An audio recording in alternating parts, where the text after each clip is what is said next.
At the center of the universe, at the border between the light and the dark, stands Castle Grayskull. For countless ages, the heroes of Grayskull have defended the universe against the forces of evil. Walk through the Hall of Living Pictures and learn the history and mystery of the Masters of the Universe. Dive deep into the mythology of Eternia, Etheria, and more. For those who know the stories of Grayskull will come the power to be supreme, the power to be all-knowing, the power to be Legends of Grayskull.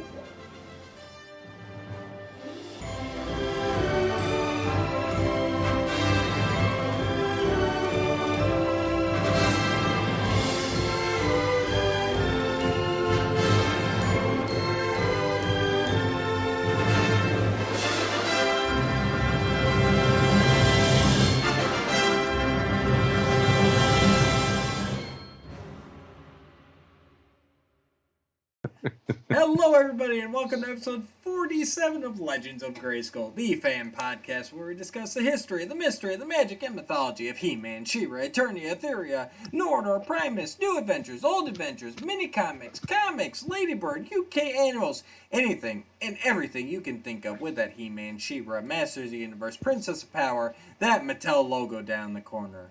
I'm Matthew Duch. I'm here with Sean Scavarna. Sean, how we doing today? I'm doing okay. Okay.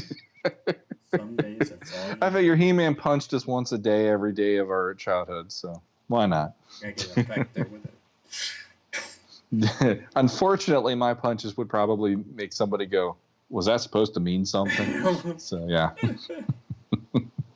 So we are here tonight. Probably gonna be a little bit of a shorter episode, guys, but we haven't gotten to a remastering in a while. And that's a shame. We both love the remasterings. Truly. So, well, yeah, I don't think there should be any news. So, without further ado, let's get straight to it.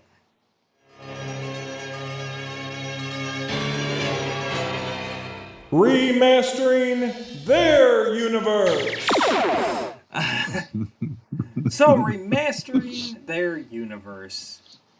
For those of you who might be newer to this show or haven't caught up on our back catalog, this is a segment where we take an episode or a book or a comic, some sort of master's story that didn't quite have the power, and we fix it, and we make it better. And everyone rejoices and tells us how amazing we are for doing this. Well, maybe not that last part, but we do take the bad stories, we try and make them better, and it's a fun little brain exercise. So, the caveat here is that we take the story and we stay within the general guidelines that are set forth by the episode, or book or comic or whatever. So we're not just throwing the whole thing out and making something completely brand new. We got to try and stay within the parameters set by the original source. So we've done quite a few in the past. Go check them out if you'd like, and we'll dive right into this one. So Sean, what are we doing today? We're doing To Walk with Dragons. From, obviously, that didn't go over well with Matt. From the 2000X cartoon, MYP Productions. And this was the second episode of the second season of He-Man and the Masters of the Universe. Okay. So, right off the bat, this puts us right after The Last Stand and right before Out of the Past, which is the famous episode where we find out about the sorceress's adventures before Tila and the current time. Yep. So right off the bat, your placement is going to be an issue. So the basis of the episode, for those of you who haven't seen it before, is King Randor's forming a new council of eternity to help him because he feels like it's a lot his fault that Skeletor almost succeeded in, the the previous arc there of the Council of Evil and the Last Stand. And so he's got all these delegates coming from all over Eternia, and he wants to make sure everything's secure. Skeletor, of course, wants to disrupt all this and break up the council before it even has a chance to start. And he decides he's going to do this by using the Serpenitars, which are those flying green serpents that we've seen in previous episodes. Beastman controls them. The only problem is obviously, as we found in previous episode, dragons hate Serpenitars and they will attack them on sight. So Skeletor and company come up with a plan to get rid of all the dragons, which they do so by Stinkor gassing them out, basically. Yep. And all the dragons take off, and so Man-at-Arms is forced to create robotic dragon walkers. No, not those cool ones you're thinking of from your childhood. There's some interesting designs, but they're mechanical, and they hold off the Serpenitars long enough for He-Man to bring the dragons back and save the day. Mm-hmm. So, yeah. I don't even know where to start with this one. He starts by having a drink, folks. This is what this episode has done to him. Well, number one, whenever you hear people say that He-Man is just a 30-minute vehicle to sell toys, this is the kind of episode they're thinking of. Because the only reason that this episode exists is because Mattel had a Dragon Walker that they were releasing. And they did release it as a toy. And it's a neat little toy, but let's start with the Dragon Walkers themselves. That's a good place to start because it does a disservice to the story, because Man-at-Arms has to build these Dragon Walkers to trick the Serpenitars into thinking they're dragons. But these Dragon Walkers look nothing like an Eternian dragon that we've seen in this series up until now. All of the Eternian dragons are red, four-legged, breathe fire, and these are two-legged blue mechanical dragons that don't fly. Yep.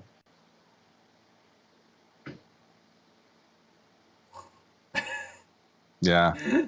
I mean, if you're gonna build dragons to make them think that they're dragons, you would make them look like dragons, right?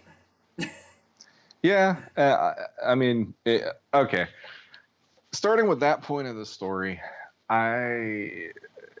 it's the least interesting thing the story has going for it, and if that was the reason that this is written, it's funny to me that you could take that part out and the story could still be better. Yes. So it doesn't. It's like it's a clunker part to me, no matter what.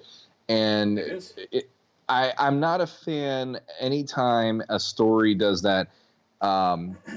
We dealt with it in the episode, I cannot remember, Turnabout, where just offhandedly a character goes, well, if Skeletor could be a good guy if he wasn't so evil all the time. And it's kind of the same thing. Well, what if we make some dragons? That's a great idea. It's like, Like, from that point on, I'm like, even Man-at-Arms would have been like, that's stupid. No, you can't make dragons. Like, what you're talking about, it's like everything that there is about a dragon doesn't make sense with this. So why would the Serpenitors even be looking at this as, oh, I'm going to stay away? Exactly. No, they're going to plow through them and get to the palace before the Masters can handle anything. Because we also find out in the episode, those things are pointless and useless because they lose their power. Yeah. They can't fly. The power source they don't do a whole hell of the power source runs out. It's worse than like having a 5-year-old iPhone. I mean, you're like, hey, my battery said it was on 75 and now it's down to 20. What the heck? It's like they're worse than that. So it's like this is not helping sell a toy because it makes the toy look like, Well, so basically, if I play with this, it's supposed to run down really quick, and I just leave it. Like, why am I buying this To thing? buy more batteries. But yeah, Exactly. and that's the thing. It's like I can forgive that suspension. I can give them that suspension of disbelief to go, okay, whatever. Your best bet is to build dragons. Great. But the great man-at-arms would make them look like dragons. He'd be like, give me some red paint. Like, Ram Man, you made these blue. What are we going to do with these? Throw them out, start Sure. again, you know? I mean, don't treat your characters dumb just because Mattel already had this toy made up. Mm-hmm. Well, Sorry, didn't have time to mute. bless you. They also showed previously that Man at Arms works with holographic technology because we had the Faker earlier. We had Faker show up, even though it was for literally 1 second. It was Faker because we could make a He-Man just show up at Snake Mountain to create a diversion. So how is it that technology wasn't implemented to make those things look like dragons? Which, I don't know, like that kind of confuses the story the more I'm thinking of where I'm going with it. But just have it that they're holographic dragons, and it makes them zoom in on them. Oh my God, the dragons are back, or whatever, and that would have been the end of the battle. Instead, we get robot chickens, for lack of a better term. And I think that's the key here. So, okay, so let's back up a minute here because I want to talk a second about something that's. So yes, the Dragon Walkers. Stupid. We gotta do something with them. Let's table that for 1 second here because I want to talk about something that's really good and something I wish we saw more of. The setup to the episode, what it originally felt like coming into it was. So Randor's worried about, security for this new council.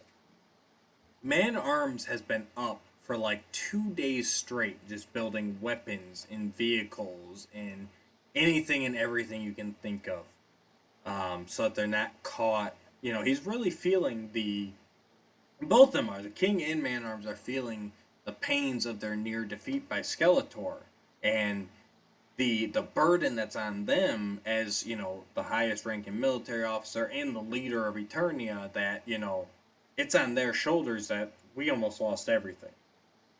Yep. That's a neat concept. Get into that. Get into stick with the council on this one. Like, that's the thing. Watching this episode the whole time, I'm like, but what's going on back with the council? Like, there's, you see all those delegates arrive, and there's like, Chief Carnivus is there with his people. The Kulatax come from the Ice Mountains. You see the Centaur people and the Andrenians, and it's like, I want to know what's going on with them. Like, stick with the council, see what they're doing, Yep. And so, what I thought was, okay, let's keep the dragons evacuating. If you have to do that with Stinkor, fine. I can at least buy that as a kid's show. He gassed out a bunch of dragons so that these Serpentators can roam free. Have them successfully kidnap one of the council members. Have the evil warriors take one of the council members and take them somewhere. The Queen Bee or whoever. Have them take them somewhere. And so then the crux of the episode is, how do we get this captive back? How do we get through this whole army of Serpentators to rescue this council member before the rest of the council realizes that she's taken? And I think I know I'm getting a little off the beating path, but I think it still serves the purpose of the story. And make the Dragon Walkers be that part of the story because they need this new vehicle to traverse the terrain to get to where they're holding this hostage. And then you've still got the Tawakwa dragons. You can send somebody else to get the real dragons. And I'd say make them like the actual Dragon Walkers from the 80s, because that was a cool vehicle, and it could work here, especially if you're traversing this tough terrain with, the whole point of the Dragon Walker was how it swung around and was able to like bridge gaps and overcome obstacles and everything. Like I think that could actually work well in this kind of situation. Like, okay, we need this vehicle because we got to go over this rough terrain that normally only dragons and serpentatars go through. So. Okay. So the way and mine, I'm not trying to diverge it or anything compared to when we did the Cosmic Comet one. 'Cause, dear Lord, I kept like I'm right there with you. The council it's such a big ingredient to this story, and you barely have any screen time. You get to see glimpses. And you barely even know who these people are that they're worried about protecting, other than their delegates from all over Eternia. But you don't have that FaceTime with these characters, and that to me is a disservice, because one of the best things about 2000X, hands down for me, is besides the overarching storytelling, is you get all of this glimpse into the world of Eternia, and it feels rich to me. Because you get to meet the Kulatax, you get to meet the Lord Dactyls, you get to meet Chief Carnivus, and all of these other factions that are out there. And here's the thing too, and I'm kind of backtracking here, but Manny Gonzalez gave us the question in our last episode about. Hang on one second. My brain just shut down. He asked us about what 5-part episode would we like, and I went to Power of Grayskull. Yeah. And the idea with Power of Grayskull, if I could have done it that way, would have been involving, here's all the different factions and how he's trying to unite them to fight the Horde, because the Eternia is under attack from the Horde, and they're trying to get them. So it's like we're in a reverse situation now, where Randor is finding they don't have the Horde, but we have a challenge that's just about on the same par as this, and we need to do what our ancestors did. So, I like the idea that it would be a circular storytelling, not to go George Lucas on this, but to go, okay, here's these factions, here's the newness of them now, and also here's why maybe they didn't seek out other factions in order to have alliances, and Randor's trying to accomplish the biggest one of those in their lifetime. Right. So that to me is already, I want to see that way more than I want to worry about this dragon thing that they're talking about, for starters. And to be honest, the way I looked at it is, I like the idea. Okay, the dragon thing, the whole, okay, we got to get rid of the dragons in order to go in there. And the Stinkor thing, I'll give you that. That's no problem. It's a kids cartoon. It's a funny, and it makes sense because they use Stinkor very much like a WMD anyway. And that's the thing. And that's, real quick here, not trying to throw your train off, but that's my biggest thing is, it's like, I want to see, me as Matt wants to see like a whole episode just Randor in this council like delegating. But my biggest problem was, but this is a kids show, so we can't just sit here and see this, because they won't do it. You got to have, because I could go this whole episode without seeing any action. Like, as long as we were learning about who these characters are, what they're doing, like that's good for me. Like we could do a whole episode just around the council table, one single camera just on the Eternian conference room, and I'm good. But, that was my big thing. It's like, okay, how do we loop some action in here? But go ahead, sorry. There you go. Well, like, when they find out about the dragons and all that stuff, I almost like the idea, instead of... And my version of it throws the dragon walkers honestly out the window, because I don't think it works. I don't find... The way you had it makes sense, because the story dictates, okay, they're going to be going to Snake Mountain probably and doing this. I'm looking at it from... I don't even care about that, and the whole idea of him working himself to the bone for 2 days straight, no rest. Right. He's not going to want to also design these dragon walkers to go in there and do all this stuff. And I kind of look at it from when they find out about the dragons, and then they think about the Serpentators and what that means. I think that like a group of the Masters would go out and try to stop them head on. Yeah. while the other, like you do a partial, you have probably Adam, Tila, Man-at-Arms, and somebody else going out there to deal with the Serpentators to stop them ahead of time. Yes. The other masters are back at the council, Yep. and they're just guarding them and stuff. And the whole thing, we have that connection from season 1 where Adam saves the dragon. Yep. He helps the dragon mother get out. And so I almost like the idea that he figures out what the deal is with that somehow, and he actually runs into her again, and it pays off again. Yeah. Just like it did in Separation, because Separation, it was the same thing. So let's go back and reuse that again, because it's actually really cool to show this dragon knows he's a good person, and the dragon wants to help. So it's him going, like that dragon would find him, or he'd find that dragon. They would have that moment of, hey, easy girl, you know, like, what are you running from? And then he would be the one to, maybe with Tila and Man-at-Arms, like I said, they would be the ones trying to get the dragons to come back because they know there's something that's going to attack. And then you have the other masters doing the best they can to hold off the battle. Yep. Here's what happens in my version. In my version, the council sees that there is something happening, and they step in. The council, because of who they are, all join forces with the masters and become a unit.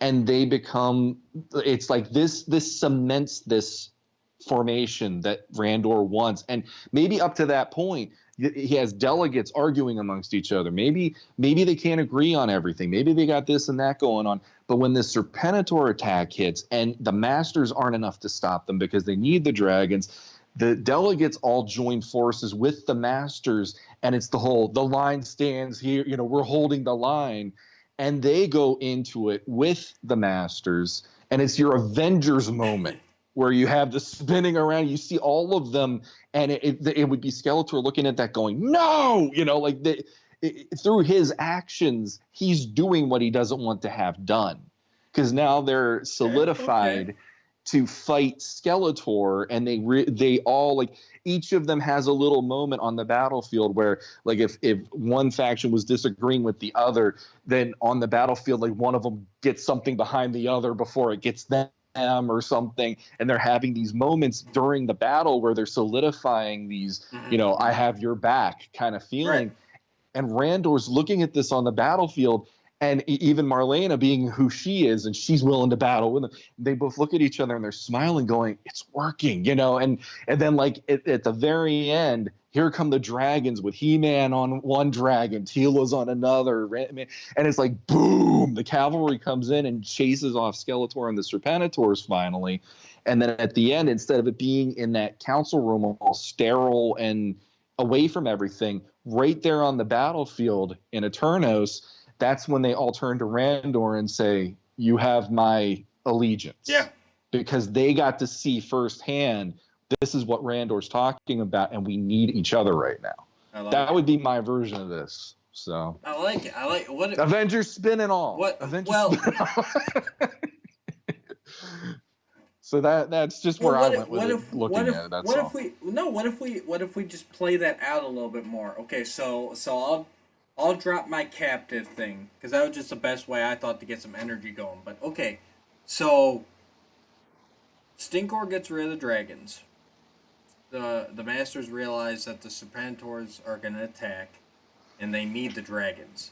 So take your heavy hitters, take your He-Man, Man-Arms, Tila. They take off. Let them take Dragon Walkers. Let Mattel sell their toys. You know, sure. We got to go with Mattel here. They write the paycheck. So. Mm-hmm. And then what if the episode is it's flashes of, you know, He-Man, Tila, Man-at-Arms on their journey to find the dragons. At the same time, Skeletor does start his attack, like you said. But Randor is trying to keep the talks going, which are falling apart. But he keeps the attack from the council, the proposed council. And so the episode is, you know, Ram Man taking on Serpentators, and or no, we don't have Fisto yet, but a Mechanic and everybody, and they're all trying as much as they can. Roboto, yeah. And at the same time, they're trying to keep all the word from the council because they don't want to disrupt the talks. Mm-hmm. And I would say go just like you were saying, but I would say have Randor's council win. Like, yeah, have He-Man and everybody get the dragons and be on the way back. But then when they get there, it's like Skeletor's already taken off because the council Mm-hmm. defeated him. And Mm-hmm. it's turning the whole thing on its head where it's like, okay, Skeletor thought he was gonna break everything up, but he actually solidified the council. Whereas if Yep. he hadn't done anything, talks probably would have broken down because they just couldn't come to agreements on Yep. certain issues. That's brilliant there. I like that a lot because it's the best made plans thing, and Skeletor is so dead set against this happening, and I love that at the end of the day he would go, I made this what it becomes, and it was because I attacked them, and it would be something that I don't think his men would let him live down, but I also think it would make him more angry and enraged about this happening. Yeah. And I actually, because the biggest problem too is season 2 you barely get Skeletor. Right. You get all the Snake Men stuff, which for me, I had way too much Snake Men by the end of this season, and I wish Skeletor came back to, do something that I would equate as a typical Skeletor Masters of the Universe episode. Right. And one of the things it could have done is him being who he is about this. I'm going to the episode that we did just a little while ago, but him starting to recruit other villains because he's like, he already did it technically at the end of the season 1 where he got the Council of Evil, but I like the idea he would go, they failed me.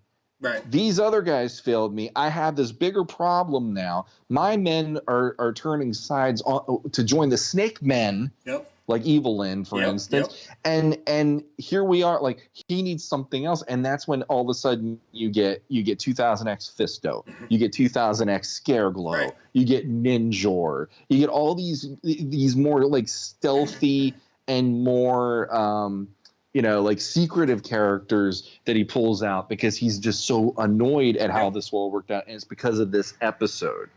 And but I do like that a lot where it's like these people are the leaders of their factions. You can't tell me that they can't at least go to battle because they probably had to battle between other factions. And that's it. And, I can't look at like King Chubla being like, a warrior, but in one of those cases, it's like they built them up to be kind of scary on the Trust episode that they were on.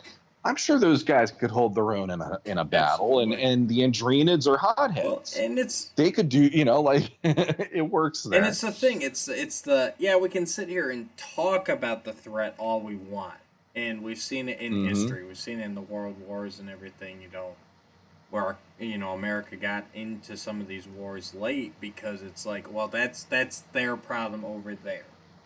This is, well, Randor, this is your problem. Skeletor, he's against you. We're okay over in our place, Yeah. But then once Skeletor's on the doorstep with this army of Serpentators, it's like, wait a minute, like this could happen to us at any time. There's nothing stopping him from swooping down on us. So it's that it's making it real. It's bringing it to them, and once they fight together, brothers in arms and all that, that's what solidifies them. And I'd say this is one where you got to take He-Man out of the solution completely. He's got to be the Johnny-come-lately. Like, he gets back, he's like, I got the dragons. And it's like, well, where's Skeletor? Oh, we took care of him, kid. Don't worry about it, And it also, Randor being a warrior. Yeah. And that's something that this show is great with. And, they did it once on Filmation, but I love that they really did that on this show. And I like that it would be him looking at this going, this is how I'm supposed to be versus I'm not good at the diplomacy. I'm not good at this and I'm not good at that, but I can damn well wield a sword. Like I kind of like that vibe from him on this episode because you don't get it as often as it would have been nice to see either. And I think it would be a good it would actually complete Randor's and Duncan's story arc here, because coming off a Council of Evil, they're down on themselves. They're trying to make it better. They're trying to.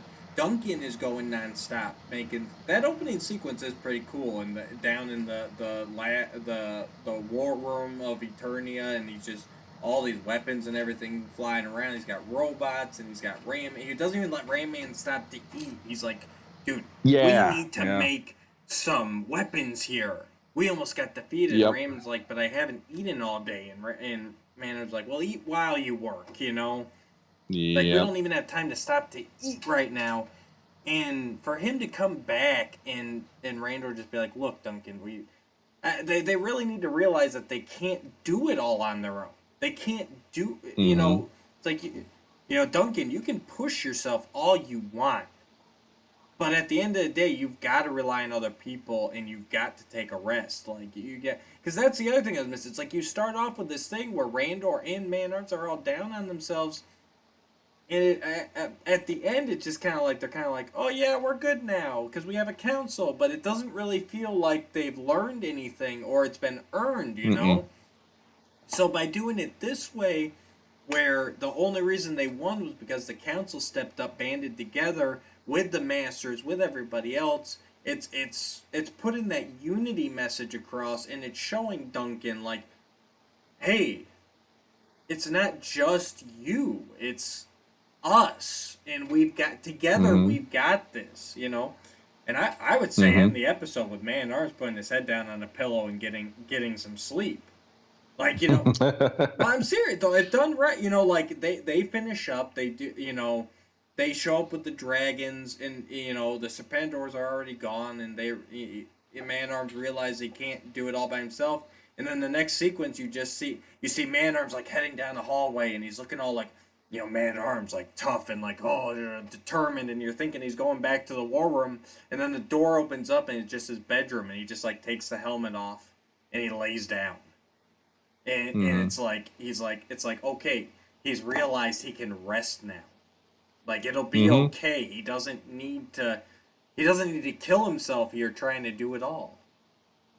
Yeah, the way I could picture that actually is like Tila and Adam are walking down the hallway, and they're talking about what happened, and Tila's, I rode a dragon, or something along those lines. Like, she's and she's like, oh well, you couldn't be bothered to do this, but I rode a dragon next to He-Man, and my father did this, and da-da-da-da-da, and she's like, and now I got to go tell him something that King Randor told me to tell him, and then they open the door to his chamber, and there he is sleeping, and then maybe like Tila walks in, and she pulls the blanket up over him, so it's like up to his shoulder, and she's like, one of them just goes, well deserved or something, and they just walk out of the room, and it's like it can or it can wait or something, and they just leave them alone.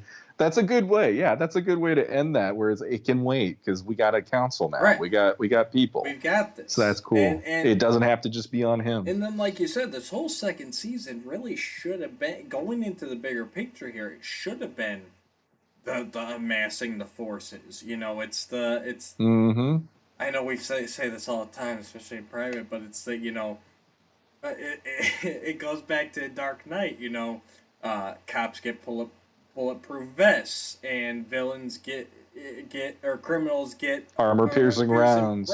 And, it's like, well, where does it stop? And that's what season 2 should have been, and it kind of was, you had the Snake Men, you had Fisto, you had Webstore, you had, but it really should have been just, at its heart, it should have been Skeletor, like, pulling in Ninjor and pulling in Scareglow, and, like, I'm just going to take anything I can to try and get the upper edge. And that's what it felt like as kids getting these toys. It was like, oh, who are they coming out with now? Oh, we got Spikor, and we got Stinkor, and we got...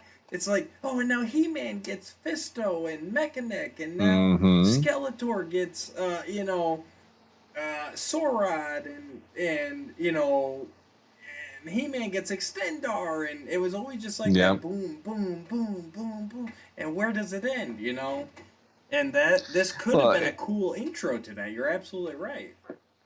Something So, just from this one episode, Yeah. the things that you could have had as seeds to go into the rest of the season would have been interesting, and that's part of why it's like if this episode was genuinely we're trying to sell these vehicles, thanks, because I didn't give a crap about the vehicle.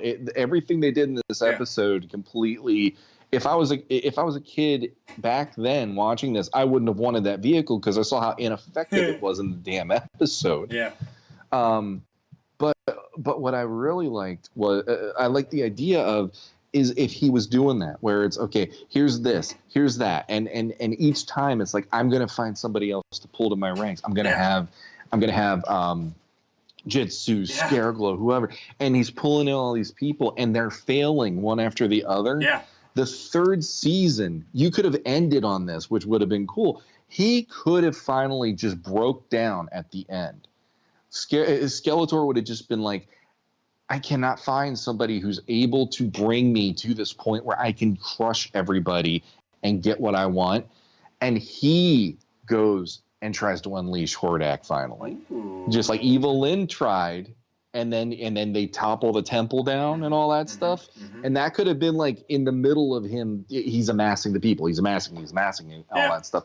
And then by the end of the season, the season finale would be him finally opening the portal and figuring, I'm going to crush you by bringing in my worst enemy, and he'll take you, and then I can have what I want finally, or something. You know, having it where it's like the enemy of my enemy kind of a thing, you know, and him doing that, and that just completely like He-Man being like, you know, it's head to head against Skeletor because of what he did, but he also has Hordak now to deal with. You know, that would have been the whole Snake Man thing drove me nuts. I always go on my tangent, but it's like that just so muddled everything for me compared to the Horde would have been the most genuine, easiest go-to, and it probably would have given us a season 3. Yeah. And Snake Man, they ran their course halfway through the season, but somehow we still had to keep going with them, and it drove me nuts. No, So, I agree. I think the Snake Men just should. It just needed more Skeletor in it too. It's like they should have done a better job of jumping back and forth. Whereas once the Snake Men were introduced, Skeletor was just like, you get like one more episode to yourself the rest of the series. So. And that's sacrilege. It is. That's sacrilege. So, I don't care. It's like it's based around Skeletor and He-Man. That's how it should have been. Exactly. So. But. Because that's the other thing too is instead of focusing on the Snake Man, each episode after this episode would have been cool to actually get time with each of the factions that they gathered together, and maybe like this faction's dealing with this problem. Maybe Skeletor sending out people, like the Coolitus, we dealt with Trapjaw before and he's back again, and Adam and Man-at-Arms fly out there to the Mystic Mountains and all that stuff, or whatever. Yeah, those centaur looking guys, we never got to see anything with them, and they look so cool. It's like exactly. Yeah, it would have been great to just travel around and really, really get this council going. And this, like I said, this should have been the seed of all the second season, and yet for some reason it just got dropped, and then Snake Man, and then. But yeah, I think that's the key. Focus in on that council, make it a learning story, and make, and they have some cool action shots of like He-Man, Man-at-Arms, and Teal. Like they have their journey getting to where the dragons went to. Have that be epic, and once they get there, have, like you said, have He-Man, snuggling up with the mother dragon again and getting the dragons to come back. Let them take the dragon walkers. It makes perfect sense for their story, but have that be the B story, and ultimately, have it be the council that wins the day, and that's going to cement it. That's their Starro moment, That's their look. We beat him here. Yeah. We can do it all the time. Let's join forces. Let's do this. We feel good, Yeah, I like that quite a lot because when you give these little cameo moments, it only makes your brain expand this world, and it's like this episode actually failed in that for me. Right. The way that it was done, because you just get them in this room You don't have context to any of these people, and that's part of like Lord Dactus. It was interesting to visit his area of Eternia. Yes. It was interesting to visit the cool attacks and stuff like that. And instead, here we are. It's, you know, they're all in this chamber, and the Queen of the Andronids is on her whatever it's called. She's just laying she got there. this and, weird big old chair. Like, what was that? Yeah, thing? Like, yeah. You bring a whole chair, like a whole bed to your meeting? Like, yeah. And so, like, I don't know. I wish they could have done something more with that, and I think that would have been my perfect.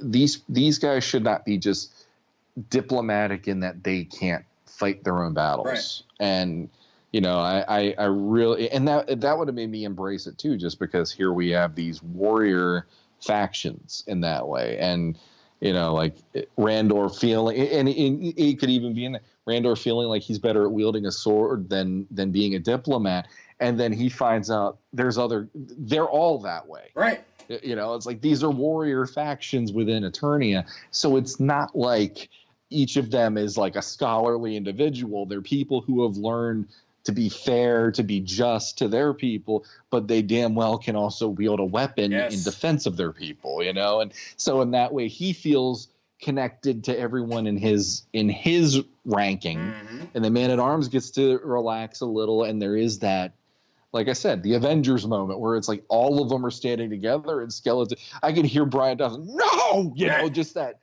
the shrieking of no, and him knowing he only has his henchmen, and now he's fighting a full-on alliance at the end of the episode. I mean, that would have had me cheering if I saw that. Yeah, and then he, like you said, Skeletor comes to a realization, like, I need more warriors. I need to bolster my rings. And then the thing is, go into the Snake Men after that. Go into Snake Men, have them have their arc, and then when we come back to Skeletor, like, Skeletor shows back up and he's like, I've got friends. And he's got, like, Spikor and Scareglow and Jitsu. And it's like, it's like, oh, crap. We were so busy with the Snake Men that now Skeletor's been able to bolster his forces. And so now we got them on one side. We got a bigger force of Skeletor on the other side. And how do we battle? And that's the other thing that Season 2 never really got into. It's like, you got these two big evil forces, but for whatever reason, the Masters never had to face both of them at the same time. Whereas if Skeletor saw that the Snake Men, like, oh look, the Masters are over fighting the Snake Men, they're trying to get the Medallion of Serpos, let's go attack the palace. Like, Skeletor would be all over that. You know, he would take advantage of that, and we never saw that. And that's the big thing I was waiting for in Season 2, was like, when are they going to have to deal with both of them at once? You know, how does He-Man deal with the fact that he can't be in two places at once? You know, and that's where he has to rely on these new warriors, bolstering the ranks with Fisto and Clamp Champ, and, you know, and really, you know, we need more help too, because there's too many villains now. That should have been all Season 2. It should have been a warrior arms race. On top of that, too, and I agree completely, because Season 2 really needed something like that, because, it's, like I said, Snake Man I hated that. But the other thing that I think would have been cool, now that I'm thinking about it, is the bolstering of the ranks deal. Because Evil Lyn double-crosses him so much that, to me, it's at the point where he's almost ridiculous to keep having her around. And I actually, the more I think about it, the more I'm like, I kind of dig the idea that what if he ends up finding someone who is similar to her, and he can have her as his new Evil Lyn, and either have that person be, and where they had issues with getting the Filmation characters, but either having that person be either like a Shadow Weaver person, possibly, which then would be the bridge to the Horde maybe that person's the one that gets Hordak instead of Skeletor. I don't know. Whatever. Right. But the other option, and me being me, go ahead. He meets Chakotay finally. And we get 2000X Chakotay, and she ends up being crazier than he bargained for. So now here's this whole, it's like she's out there in left field playing baseball with a hockey stick, you know, she's out there doing her thing. And it's like, okay, the Snake Men are showing up, and now we have Skeletor back, and we get Shakoti, and Lord knows they're gonna about to open the Horde, and He-Man's just looking around going, Man at Arms, remember that vacation? Yeah.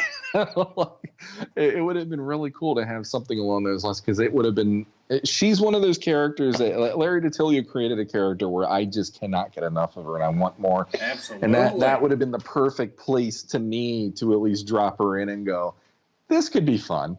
You know, let's stir the pot with that and see what happens. And it's like crazy ensues. Well, like all of them. Like you could have, you know, because you're opening up the door to this council that's all across Eternia. Okay, so now you have them sending their champions to Eternos. Mm-hmm. So now you've got Rio Blast coming from, you know, this settlement out in the west, and you've got Extendar coming, and you know you could have that be a part of it. Like Brandor puts out the call, like, look, we're dealing with Snake Men, we're dealing with Skeletor, he's got all these warriors, we need help in there. And so then these villages are sending like the best of their best to Eternos to get trained by Tila and Man at Arms and join the Masters. And there's some good stories there.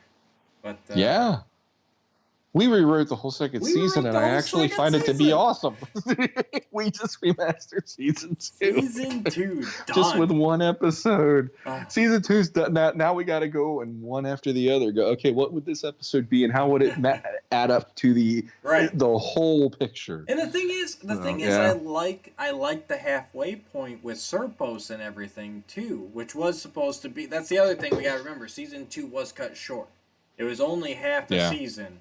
There should have been another 13 episodes to this arc that we never got to see. So, and I do like the halfway point, because even after all this, at the halfway point of the season, Serpos destroys the entire royal palace. Like, he takes it down to nothing. I mean, so even after all this planning, all this time, the Masters still get whooped in their own backyard. And and that's the interesting. It's like, well, okay, well, now what ramifications does that have for the second half of season 2, going into season 3, which would have been the Horde coming and everything? So it's like, this season should have been the most amazing season of He-Man ever, but unfortunately, due to lots of outside factors, it just never got going like it should have. I think that's the key, especially this early part, is having that arms race. Everyone's scrambling for power to good, power to evil, power to good, power to evil, and just and the Masters are just they're tired. I mean, there's only one set of them. Even no matter how big their ranks get, there's only one set of them, and you've got these two villainous forces that are trying to constantly batting down the door. Yeah, and after the destruction of the palace is when the diplomats they have the delegates come in. Like you're saying, Rio Blast. That's where those characters finally take a spotlight. Right. You get a spotlight episode. Extendars come from the region of wherever, and he comes in, and it's his episode to prove himself. And you get each episode after that of them trying to rebuild. Yeah. And them also having a new person come on and having that, like, okay, we're getting our momentum back. We're getting a second win because now Clamp Champ's with us. Now, Rio Blast is here. Now, who am I missing off the... I mean, obviously, they have Mossman already.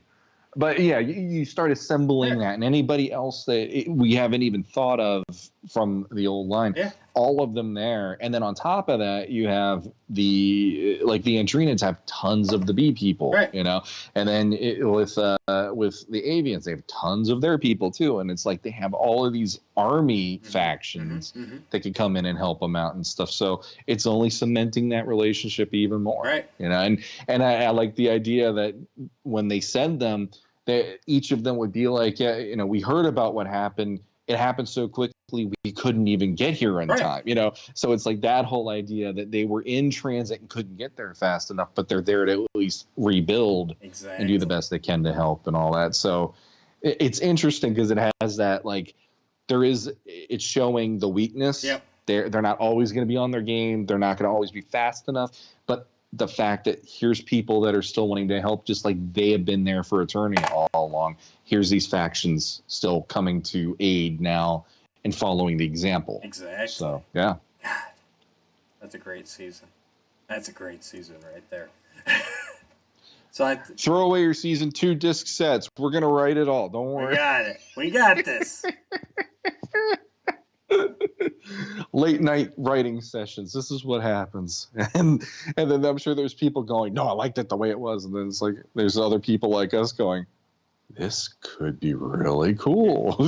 That's the thing. I think, you know, not to harp too much longer, but I think basically the half a season we got can stay pretty much intact. I would think just weave a little more Skeletor into there.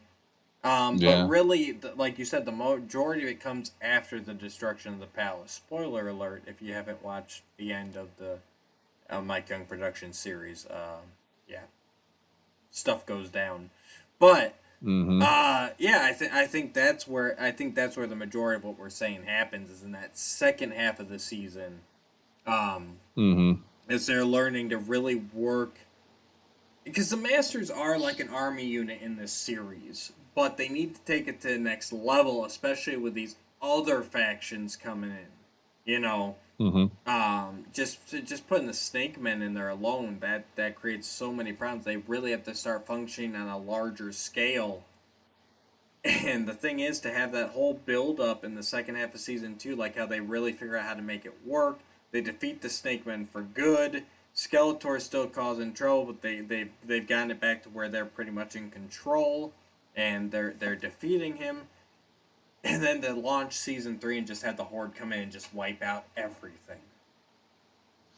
Well, the other thing too, knowing at least the vague ideas of what they were hoping to do, is there was a part of me going, I think our idea kind of just demolished what they originally wanted to do, because of the idea that they wanted to have the Masters be an underground renegade unit that season, supposedly. Well, that's what I'm saying. I'm thinking to myself, that actually still could work in the way that we have it set up too, which I like. It's like you have all of these factions still coming to their aid, but then I almost like the idea that whatever happens to unleash Hordak, it might be construed to look as He-Man has done it. Yeah.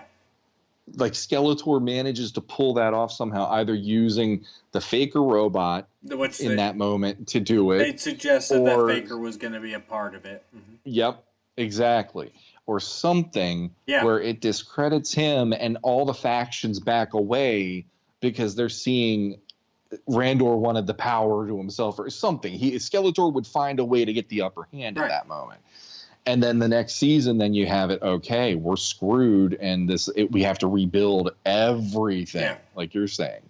So that would have been, he just had the Masters to rely on at that point. They'd be this underground force, and there'd be the villages who feel who are swearing loyalty to Hordak just because they're like, well, he's top dog now. Like, we got to protect our people and really fighting the rebellion. I mean, just like Adora did on Etheria, where you're trying to, you're really trying to, every day's a struggle just to get people to be, to step up and to say something, and be heard, and be, and rebel. I mean, that's no small thing. It's like, you think it's easy. It's like, oh, they're dictators, they're evil and everything else. It's like, yeah, but they're in power. And a lot of people would rather just kind of coast by silently to these guys that are because they're obviously in power, than to stand up and try and make things better. Well, I want to steal something from the Grayskull script right off the bat. And it was one of the moments that it made me smile when I read it. I want there to be a moment in season 3, and I know we're talking way above and beyond what the whole point of this is, but I want to have a moment in season 3 when the Masters finally emerge and they're ready to take on the Horde, and you have all of these people that were villagers and townspeople that were under Randor's reign, and at this point I'm guessing Randor and Marlena probably are dead, because of what I happens. think they were going to lock them away in been, another dimension. Yeah, it's something. They are taken care of to the point where there's no royal family to speak of.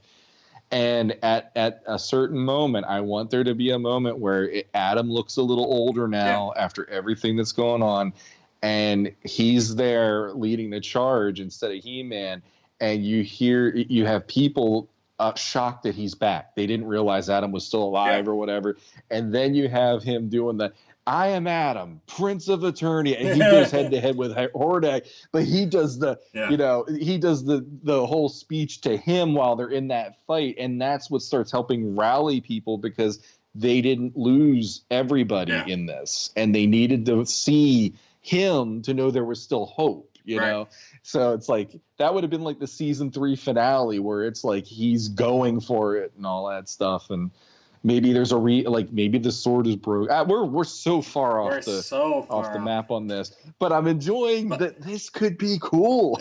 That's the whole point. Yes. What could have been if they had just done To Walk with Dragons properly? All this would have fallen into place. That's all. We were one episode away. We were one episode away from probably the greatest show ever made. I don't care what anybody says about Game of Thrones or Sopranos. I don't care. Secondary. It would have been 2000 XE, man. Everybody would have loved it. Game of Thrones if you stop before the last 2 seasons. But well, I think we've remastered To Walk with Dragons, right? I mean, we remastered the whole series. It works. I love it though. It works. That's the key. Let Mattel sell their toys, but still build a good story around it. My God, this one was so phoned in. It was just like, we have to showcase these toys, and this is exactly what the parents groups were complaining about back in the 80s. It happened in 2000X. So, but we have remastered it. Damn it! You're welcome. I just thought of one other thing. I just thought of one other thing. All right, real quick. I'm going to do my damnedest to keep this quick. We never do, but go ahead. So they take the Dragon Walkers out to go find the dragons. Yes. And we've had this, and it's a race against time story for them because of what they got to do. Right. And I like the idea that Man-at-Arms knows how to use the holographic technology like we talked about. And instead of it being dragons, they turn themselves into Serpentators. They holographically create Serpentators because they know the dragons will chase them. And that's how they get them back to the palace. But right when they get to the palace, they turn off the holograms. And they also say that dragons are attracted by shiny things. So the hologram might shimmer. And then when they get to the palace, they turn off the holograms, but there's a Serpentators anyway. And then they can join the fight with the dragons from the air while the other masters are dealing with it the other way, along with the diplomats. Boom, I'm done. I promise. There we go. Because I kept going, how would they bring them back? That would be the hardest part of getting them back there. And it's like, there you go. I'm trying to remember, how did they get them back in the episode? I don't remember because I didn't care as much. I'm not going to be completely honest. That's how bad it was. I'm going to have to rewatch it, and we'll talk about it next episode. When we write season 3 of the whole new season that we're talking. We got a whole new season. Hey. Oh lordy. So that was good. That was good. I hope you guys enjoyed it as much as we did. We are keeping this one a little shorter here. But let us know if there's something you want to see us remaster, because we've just kind of been picking. Our list is actually getting a little low from what we originally started out with. And let us know. We'll have to replenish. Yeah, or do you just want to see us make up stuff about season 3? Do you have a specific episode or book or comic that you want us to tackle on? It doesn't even have to be masters. We remastered Man of Steel the other day, just offline, just for fun. We did that. Do you want to hear us remaster Man of Steel? We got that one ready whenever you guys are. But yeah, thanks. I want to give props where props are due. There is a scene we came up with remastering Man of Steel that Matthew Dooch himself, right over here, this guy, Is it, no, this Oh, guy. yeah. There you go. There it is. I'm never used to this reflective thing. He gave me chills thinking of this one scene that he came up with for that, and it makes the whole thing so much richer just because of that one scene he thought of. So I'm willing to share that at any given time. Absolutely. No problem. It would be so cool to be able to share that with people. Oh, it's all the back and forth. We gotta have each other, it seems, because I come up with this shit on my own that's not as good. Whenever I'm able to bounce it off of your head, then it turns. We both do that. He knocked it out of the park with the Man of Steel thing. I'll throw in, but it needs to be Avengers at the end. And we're good to go. Always comes back to Avengers. Yeah, well, not always, but it's just that circle Avengers. No, it just so anyway. Avengers was a definitive movie. I mean, for everyone. Yeah, we're not going to tangent too far here, but honestly, and not just Avengers in itself, just this whole Marvel. Was it Phase 1, Phase 2? Phase 1. Or was that all Phase 1? It ended with Phase 1. Okay. No, the Phase 2 was after Avengers. Yeah. Phase 2 was like Iron Man 3 and some of that stuff, if I remember right. From Iron Man to the Infinity Stuffs, like that whole era is just so unprecedented. And it has so there is stuff that I would change, there is stuff I would leave out, there is stuff they absolutely misstepped, but the fact that they got all of that done long term and got from Iron Man to Infinities and actually did a form of the Infinity Gauntlet, like just the fact that they completed that is amazing. In a world where for a long time it's like we're considered lucky that we had 2 good Spider-Man films and 1 horrible Spider-Man film. Like that was a huge achievement. Yeah. X-Men having 3 mediocre movies was a huge achievement. But you forgave the flaws because it's like, but they did it. But they got X-Men on the big screen. Yeah. I forgave it for years until I realized I don't like any of this. Isn't what I've been reading. Right.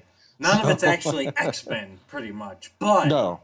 They got X-Men on the big screen. They got Fantastic Four. I went to see both Fantastic Fours in the theaters. Like, and those were Same here. Terrible.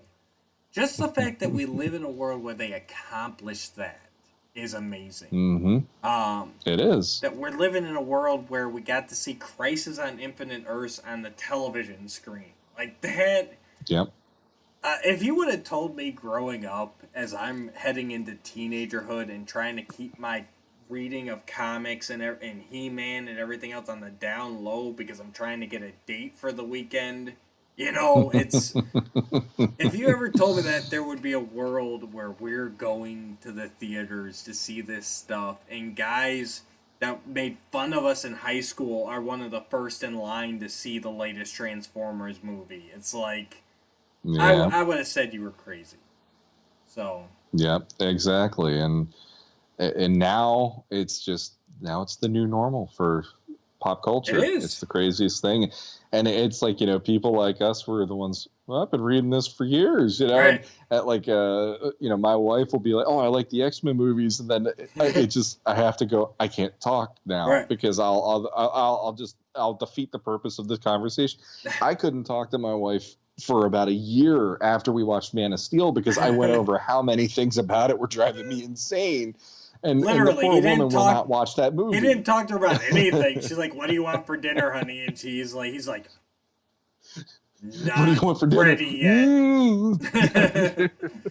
No, that was me. Me and my wife were dating when Spider-Man 3 came out, and we left the theater, and she was like, oh, that was good. It's like, I was like,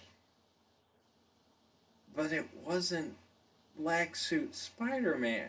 And she's like, well, what do you mean? And she actually listened to me and everything. So I knew she was a keeper. Because, she didn't understand a word I'm saying, but she sat and listened to me and let me get all my issues out. But it's like, yeah, they did it, and it was an all right movie, but it wasn't it wasn't the symbiote saga. You know what I mean? Like Yeah. Yeah. but that's a whole nother podcast. Um, Mm-hmm. but where was I going with this? I think just the point is that we live in a time here where it's like we can be picky about this stuff. They are putting out a lot of great stuff, and for all the flaws and missteps, overall, they are putting out quality stuff that is fairly true to source material. So Mm-hmm. take the wins where you can get it. Hopefully, we'll have.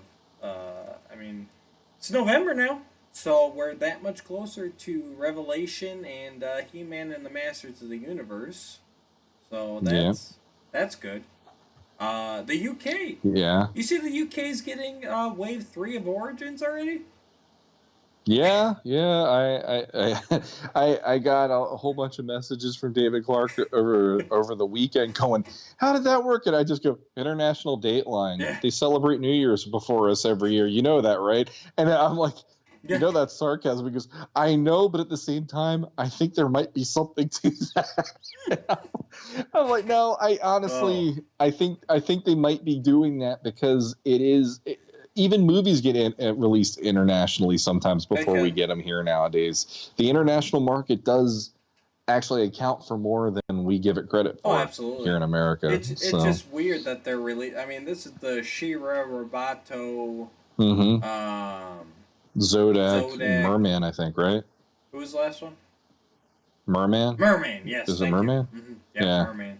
That wave. Whereas here in the U.S., we're just starting to see the Scareglow, Manny-Faces, Orko, and Trapjaw wave drop. So yeah, there's some weird stuff going on, but all in all, it is also Origins. It is a little odd the way it's all working out with that line for me, no matter what. Oh yes, it's the most piecemeal line I've ever heard of in a toy line to this point.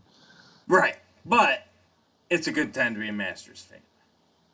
It is. We got lots of stuff coming. We got the comics coming too. Everyone keeps forgetting about those. There's going to be the lead-in comics to Revelation. The lead-ins, yeah. So if you figure Revelations is like 6 to 9 months out, so you figure the comics, I forget how many issues they said, but you got to figure they're probably only about 3 to 6 months out, right? Then. Hopefully, as long as everything. I mean, the whole coronavirus thing messing everything up earlier this year, but. I haven't heard of anything so far, but let's hope. Yeah, well, it'd be kind of nice to have something new to read. I'm trying to remember. I can't remember how many issues they said it would be, but you think if it's a lead-in, that it's gonna try and lead in. Like if the cartoon's premiering in June and it's 3 issues, it'll probably be about April when that comes out. So you'd think they would want to have it wrapped up before that. So they're releasing news on a lot of stuff that's happening just at the beginning of next year right now. Right. So hopefully maybe by December, January we might be hearing something finally. No, I'm totally just making up months there, just so everyone knows. I'm just saying if we're remastering the calendar. We're remastering the calendar. I'm releasing it now. Click. Everything's released. Go enjoy it, guys. No, I'm just saying if we have that long to wait for that, it's going to be a couple months sooner at least for like the lead-in stuff. So, Masterverse should be coming up. There's lots to look forward to. We're coming up to holiday season. We're almost to the end of 2020. Thank the Lord, and yeah. Hopefully 2021 will be a better year. 2021. Hopefully. It's got a Castle Grayskull, so. Yeah, that's true. Gotta be better. All right, guys, we'll leave it at this. We want to thank everybody for joining us tonight. Thanks for the remastering. Drop us a comment down below. Let us know what you thought about our To Walk with Dragons remaster, our entire Season 3 remaster. Let us know what you want to see. You want to see Man of Steel? You want to see Batman Beyond? You got a He-Man thing you want us to talk about maybe? We can do that too. Sean, anything to wrap us up with? I want to see Season 3 of Masters of the Universe from MYP Productions. So absolutely, it's already going on in here. It's already there. So we might have to do this just to get it out of my system sometime. We might have to. Be on the lookout for that. Click all those buttons down below. Like, share, subscribe, ring that bell so you're notified when a new episode goes live. And until next time, guys. Until next time.